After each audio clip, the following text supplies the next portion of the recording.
Warpugs, this is a Patreon request from Big E. This is when stupidity goes viral.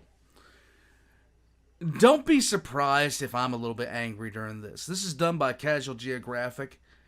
And I can already tell you, stuff like this drives me up the wall. I am a firm believer that you should respect animals. Because we are at the top of the food chain because of a lot of tool use. And if you dump us out in the woods, you will quickly find, if you dump us in the middle of Africa, in the middle of the savannah, you're going to find out real quick, real damn quick, exactly where on the food chain you lie. Because it's not up high. But people have gotten so stupid around animals, it drives me nuts. Don't mess with them. Do not mess with them. I understand every once in a while somebody gets caught in a bad position, but I already know I'm going to see one or two people in this where they just need to get smacked, because I know I'm not going to see something I hope I'm not going to see something horrible in this, but at the same time, you should have not put yourself in that position to begin with. It just annoys the hell out of me. Let's get into it when stupidity goes viral. Let's go. It's yours now. You belong to that orangutan. I tried to tell you about orangutans. I did say if something like this ever flips a switch, it's going to be a bad time for everyone. Yeah. But it took this ginger gorilla getting his lick back on camera for y'all to believe me. But like, all jokes aside, orangutans aren't aggressive, at all. Like, thank God whoever designed them for that, because it would be terrifying. But like, seriously, thank God most of the primates are not aggressive, because that would be a horror show. They are ridiculously strong. Orangutans almost never choose violence, not even with each other. The only time you'll see an orangutan get active is if a male runs into another adult male, and even then it's a bunch of bluffing and displaying and just being loud to prove a point. Hands rarely get thrown. In fact, there are no recorded cases of a wild orangutan killing a human.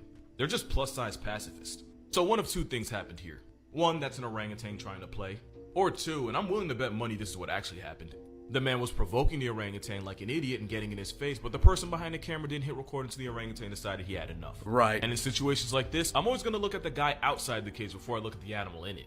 And also, just personally, I don't love any article of clothing that much. I would have just negotiated my shirt, but that's just me. You belong to that orangutan now until it decides to let you go, because you're not getting away. So update to that's absolutely terrifying, but at the same time, you belong to that animal now. You are a toy. The whole orangutan debacle. Turns out I was right. Turns out this man, 19-year-old, hopped the enclosure fence and started taunting the big ape, literally for clout. Bro wanted to go viral, and the orangutan said, yeah, I can show you the way. He definitely did. Almost cost him an arm and a leg, but mans did numbers on Twitter. Not to mention the orangutan was on recruit difficulty, because I watched that whole video and I counted at least 3 times where he could have gotten his folded. Jokes aside, this pissed me off for a lot of reasons. Yeah. First of all, if that orangutan would have killed him, not even, if he would have broken his arm, what do you think the headlines would have been? Right. Probably something like, vicious orangutan goes crazy and brutally mauls man. When it really should be, wannabe influencer gets exactly what he asked for as wild animal goes wild animal. Yeah. Like this is FAFO stuff right here. This is FAFO stuff right here. Don't do it. Don't screw with it. Don't mess around with it. If you fuck around, you're going to find out. That's how this stuff works. And he almost, this, I don't think anybody really understands how strong these apes are. These orangutans and chimpanzees, gorillas, they are monstrously strong. If that orangutan felt like it, he would have pulled him through that gate. Not to mention, if it got to that point, the zoo 100% would have taken out the orang to save the guy. Even though orangutans are endangered and dumbasses on the internet are kind of overpopulated. True. And I just know Harambe was watching from the beyond like, ain't that some bullshit? It takes years for keepers to gain the trust of an animal like that, and this man managed to destroy it all in less than 10 seconds. Right. I'll say one thing though, he chose the right ape to try this with. If he would have tried the gimmicks with a gorilla or worse, a chimp, yeah, none of us would have seen that video. No. Or at least not without a Tor browser. Not this a chimp. Turned into a snuff film. Now, what if I told you someone managed to do something even stupider than No. this? Warning, this will piss you off. Meet this woman whose name I'm not going to say because I don't want to get sued. And she didn't just get too close to an enclosure. Nah, she decided to walk up in it like she paid rent.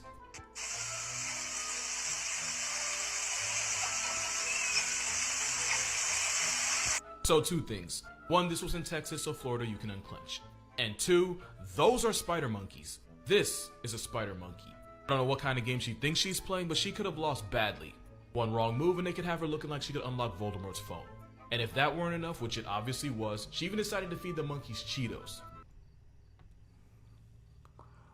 Why are people so stupid? Why? Leave it alone. Leave it alone. Why are you in there? They don't like you. Not even like the original ones. Nah, she went flaming hot. I don't think I need to tell you why that's bad. Then again, someone like her is able to vote, so... Yeah, they tell you not to feed wild animals because the food we eat can make them violently sick, especially if it's flaming hot. Right. The woman was kicked out of the zoo and allegedly charged with criminal trespass. Thank you. She also lost her job at a...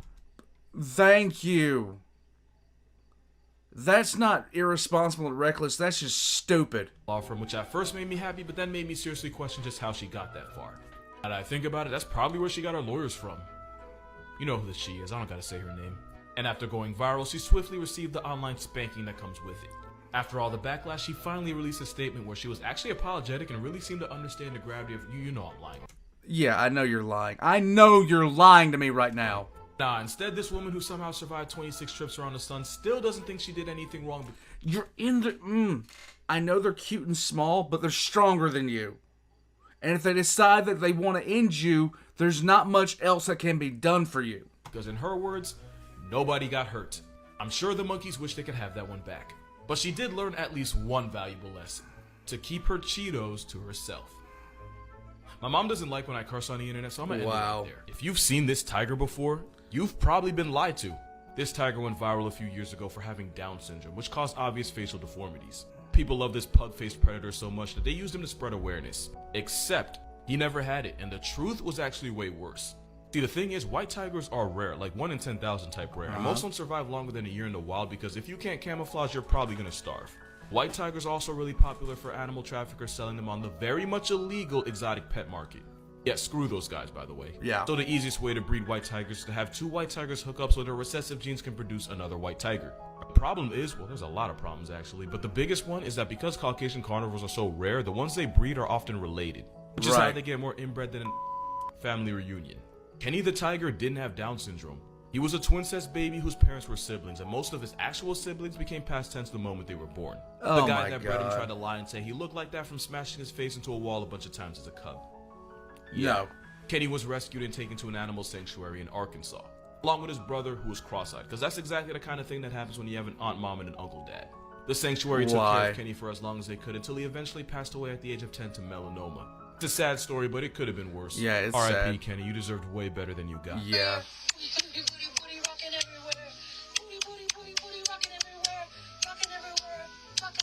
Stop! Oh!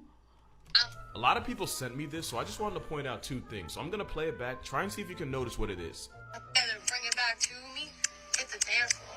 I don't want to hate. So that slow blink is actually the universal sign that a cat is relaxed and at ease. Okay. We've seen this with bigger cats like lions and tigers, but even pet cats will use this as a gesture of trust.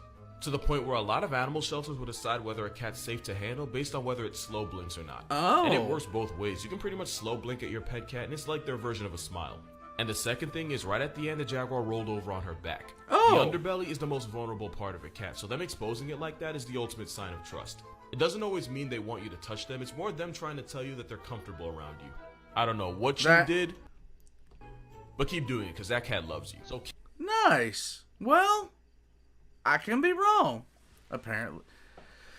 I'm still not going in there with that big-ass cat, but, you know, you do you. King Julian would actually be a queen. And not in like a yassified way, but in real life, ringtail lemur society is female dominated. Lady lemurs assert their dominance by bullying the low-ranking males at every opportunity. And they usually do this by chasing them around, grabbing them, and biting them. But their favorite way to flex on the males is by straight up snatching any food out of their hands. Or in this case, a stick. And they don't even have to be hungry. Sometimes they'll go out of their way to do it just for the feminism of it all. Also, lemurs smell so bad that they managed to weaponize it. Wow. As in they'll rub their scent glands all over their tails as a way to build their ammo, and then pretty much just throw their body odor around. Also, they're much more homicidal than the movie wants you to believe. There was a study done on 1,000 animals to see which one was more likely to kill their own kind. Lovely. Meerkats were number 1, since about 19% of meerkat deaths were caused by another meerkat. Lemurs were not far behind, with up to 17% of lemur obituaries being co-signed by their own kind. Nice. A lot of it comes from females kidnapping and abandoning babies and males straight up aborting them. Moral of this video: King Julian was a hyper-homicidal, child-endangering, BO-blasting drag queen. So you probably know the story of Harambe, but not enough people know the story of Jumbo. So this goes all the way back to 1986. Okay, let's go. 5-year-old Levin Merritt was excited to go to the zoo with his family. But when he got to the gorilla pen, bro got a little too excited. While leaning over to get a better look, he lost his balance and fell 20 feet straight down, breaking his arm, fracturing his skull, and knocking himself out cold. When Levin regained consciousness, he awoke to Jumbo, a 400-pound silverback gorilla looming over him. The kid understandably screamed, and that momentarily freaked out Jumbo, and witnesses thought this was going to end in the worst way possible. Yeah. Jumbo protectively stood over the child and had been gently stroking his back as he was unconscious. Jumbo even kept other gorillas away when they got curious and tried approaching the boy. It became clear to everyone that Jumbo was protecting Levin like he was one of his 20 kids. Oh yeah, Jumbo was like that.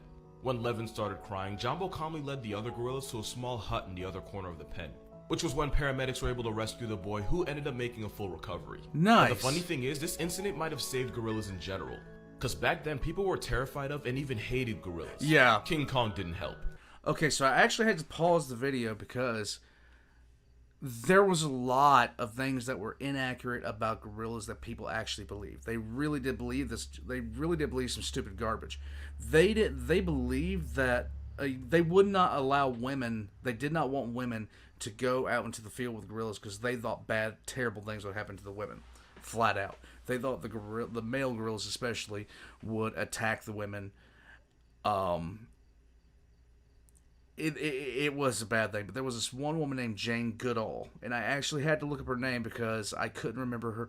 I couldn't remember how to. I remembered her first name, could not remember her last name, but she did a lot of work with gorillas, and it wound up changing the way that people actually looked at the animal. The view that we have towards gorillas now is because of scientists like Jane Goodall. It's amazing. But after the video of Jumbo looking after the fallen boy went viral, and this was back in the 80s, viral was a big deal. The public perception of gorillas did a full 180. Now you're probably wondering, what was the difference between this and Harambe? And the answer is actually depressing. With Harambe, people were screaming, throwing objects to distract him, and all they were doing was freaking the big ape out even more. Harambe got agitated, and that's why they ended up doing what they did. Had the people not screamed at him, Harambe wouldn't have gotten so agitated, he'd still be alive, and the pandemic never would have happened. So I actually have a lot of thoughts on the Harambe situation, and you're probably not going to like them.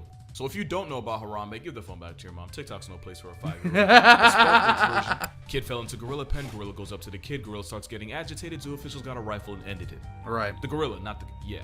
And the big question is, should they have murked Harambe, especially when he didn't seem like an immediate threat to the child? Here's the thing. They could have tranquilized him, but that easily could have backfired. Right. Think about it. It's already a stressful environment. You got people screaming and throwing things at you, and that's after a child-shaped object just got airdropped into your living room. Right. Getting shot with a trank would only amp him up even more. Right. I want y'all to watch this video.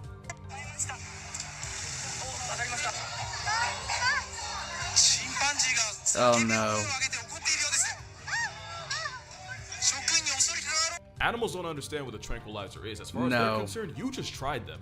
And in the 5 minutes it would have taken to work, Harambe could have raised absolute hell. And if a 400-pound Harambe seriously injured or even deleted the kid, that zoo is done for. Because technically the kid should have been able to get into the gorilla enclosure in the first place. Not only that, it would really hurt the perception people have of gorillas. It's stupid, but it's like a balcony. You shouldn't have to tell a fully functional human being not to jump off a balcony, but if one does and there are no rails, the owner of that building is still getting slapped with a violation. So if a 3-year-old managed to get into the gorilla pen and then got deleted while there are armed zoo officials present, that zoo is finished. Yeah. The zoo would get sued to oblivion and all the animals would get relocated and have to find a new place. Right. And as an animal with a human body count, Harambe would almost certainly get turned into a hashtag anyway. Yeah. It sounds like I'm taking the zoo side here. I'm not. In a situation that messed up, there is no right answer. Someone was gonna lose. Just sucks that the someone had to be the animal whose only crime was literally just being an animal. Right. But yeah, glad I didn't pull the trigger. You're absolutely right, and I was saving this story for last on purpose. This is Binti Jwa. She's a western lowland gorilla, which actually happens to be critically endangered. Also, she's the niece of this gorilla, Coco. Why is it this video now giving me the feels? Come on now. Didn't know that before. Coco. If you don't know about Coco the gorilla, yes. And she did have a cat. This story goes all the way back to 1996 in the Brookfield Zoo just outside Chicago. A small child was excited to see the gorillas and as a result, fell into the enclosure 25 feet straight down. How so many fetuses end up in gorilla pens is beyond me. The 3-year-old broke his hand, was knocked out, and was bleeding heavily out the side of his face. And while all the other gorillas seemed confused and unsure of what to do, Binti went right up to the fallen boy. To everyone's shock, Binti, who was already a mother at this point, cradled the injured boy in her arms and even seemed like she was looking around for someone to help. Then, with her own 17-month-old hanging on her back, Binti carried him across the enclosure over to a door where zookeepers could get to him and gently laid him down. But here's the part a lot of people don't realize. As a new mother, Binti had learned to hand off her newborn daughter over to zookeepers so they could get her examined by vets. Binti did the same exact thing here, treating this boy she'd never met before like he was one of her own. But there might be another reason why she did this. You see, Binti was actually abandoned by her own mother when she was born and had to be hand-raised by humans. And when Binti became a mom, it was those same people that taught her how to care for her baby by using dolls. This story didn't just go viral, it went mid-90s viral, and it almost single-handedly changed the way a lot of people see gorillas. People, like, I actually remember seeing this on the news. And in case you were wondering, Binti is still very much alive in the same Brookfield Zoo where she turned 34 in March. As for the baby gorilla on her back while she saved the little boy, that was her daughter Kula, who's 25 now and has a baby of her own, which makes Binti a grandmother. God bless you, Binti. Nice. I'm gonna let this one go.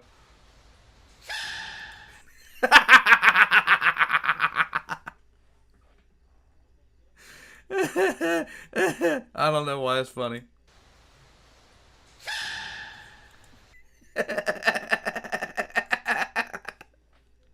Yes. Oh. I don't know why this, like, the later part of this video had to hit me in the feels. Like, I went into this just assuming that I was going to be pissed off. Because typically when people sit there and send me videos of people being send me a video with this kind of title, I'm sitting there thinking, God. And I expected the wholesome twist at the end, but that whole thing there, I like gorillas. I still do like gorillas. Yes. But, the whole thing around, so they had this thing called, what was this thing? It was like Zoo Books or something like that. It had just came out, but it had a book. The Zoo Book had a actual thing for a book, and I went in to read a book by Jane Goodall about gorillas, and I didn't understand half of it, but I was trying really hard because I liked gorillas. I thought gorillas were cool. Thank God the primates don't think that they should just power slam us, because there'd be nothing we could do to stop them. And the one video of the female orangutan that just basically kidnaps tourists for food, that legitimately freaks me out, because they trained that behavior into that animal now. It's just disturbing. It's just absolutely disturbing. And seeing an orangutan use a stick, using tools for fishing and stuff like that, that is absolutely freakish, guys. Absolutely freakish. I thought I was going to be mad during this. It turned out to be very, very wholesome. And I'm very, very happy about that. I'm a big fan of animals. I'm a really big fan of animals. I don't like seeing people do stupid things with them. Like this idiot did. This idiot here. Guys, give wild animals space. Don't be like some moron sitting there like, I'm going to take a picture with a bison. That bison is going to fling you into suborbital trajectory, and I need an English lesson. I've been talking for too much today. Guys, I'm going to head out from here. Be kind to yourself. Pet your pugs, if you have pugs, or doggos or cattos, or whatever you got. And I'll catch you guys next time. Casual Geographic's links are in the description down below, right next to my own. I'm gonna shut up because my brain has ceased to function, and I am the stupid, and that is the sad, and I am out of here before I say anything else that is deemed ridiculous.